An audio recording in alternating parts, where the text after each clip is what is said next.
cudurka fayraska corona ee loo yaqaano Covid-19 siduu ku faafaa sideena isaga ilaalin kartaa. Covid-19 waa cudur faafa oo uu dhaliyo fayraska corona oo ku cusub bani aadamka. fayraska wuxuu badanaa ku faafaa marka uu qofka cudurka qabo uu hadlo, qunfaco ama hindiso.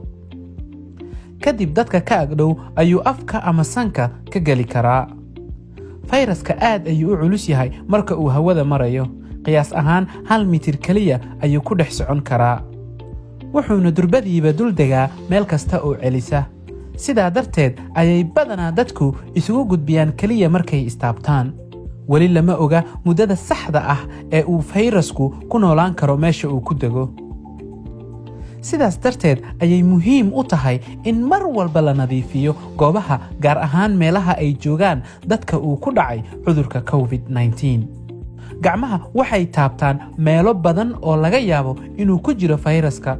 sidaa darteed waa inaadan taabanin indhahaaga, sanka iyo afka maadaama ay gacmahaagu kuu soo gudbin karaan fayraska. marka aad qunfacaysid ama aad hindisaysid, gacantaada ku dabool afka ama isticmaal istiraasho kadibna ku tuur qashinka.